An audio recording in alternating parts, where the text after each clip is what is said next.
darsimizda Laravel loyihasining fayl strukturalari bilan tanishib chiqamiz.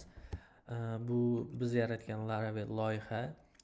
Bunda ko'rib turganingizdek bir nechta fayllar bor, lekin fayllar ko'pligi bizni qo'rqitishi kerak emas. Navorot, bizga yengillik yaratib berish uchun buncha fayl generatsiya bo'lgan. Xo'p, bizga kerakli fayllar mana birinchi fayl app fayli. Asosiy logikalar qilinadigan ishlar mana shu app fayli bilan ishlaymiz biz. Xo'p, bu biz uchun muhim fayl. Xo'p, Bootstrap deyarli biz o'zgartirmaydigan fayl. Ya'ni bu Laravel ishga tushganda kerakli boshlang'ich sozlamalarni chetdan yuklab oladi o'zi. Xo'p, config bu konfiguratsiya fayllari turadi bu yerda. Buni ham ehtiyoj bo'lganda biz o'zgartiradigan joylarimiz bo'ladi. Lekin hozircha e'tibor qaratilmasa ham bo'ladi. Xo'p, keyingisi database.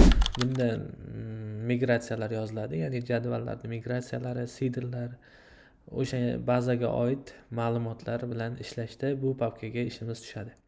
Xo'p, undan keyingisi public. Bu foydalanuvchi uchun ochiq bo'lgan fayllar, ya'ni CSSlar, JSlar, rasmlar bo'lishi mumkin. O'shanaqa narsalar shu yerda saqlanadi va ilova ishga tushganda, sayt ishga tushganda mana shu index orqali ochiladi.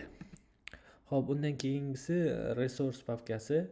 Bunda asosan Laravel Blade bilan ishlaganimizda Blade fayllar joylanadi mana viewning ichiga.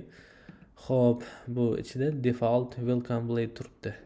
Ya'ni hozir ishga tushganda mana shu Blade fayl ko'rinib turadi bizga.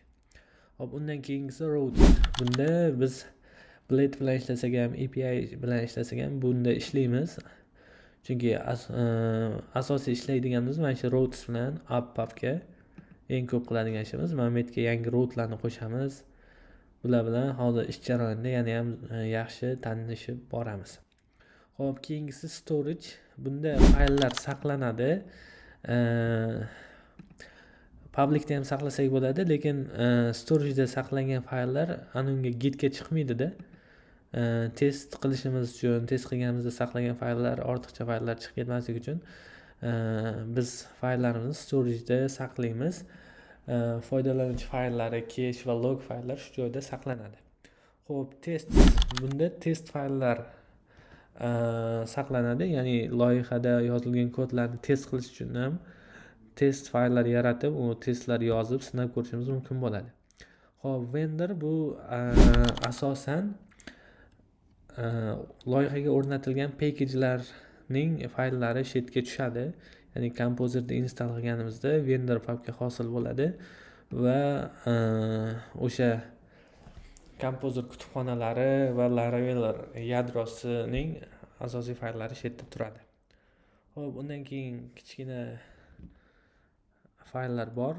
Bularga e'tibor qaratmasak ham bo'ladi. Bu qaratishimiz kerak bo'lganlari end fayl. Bu yerda virtual muhitimiz sozlamalarni o'rnatamiz. Hozir bazaga ulanayotganda ham mana bu default SQLite ga ulanib turibdi. Biz buni o'zgartirib Postgres ga ulab ishlatamiz hozir ish mobaynida. Xo'p, undan keyingisi Composer JSONda biz loyihada ishlatgan package'lar saqlanadi. Xo'p, hozircha shu. Keyingi darslarda API yozib ko'ramiz.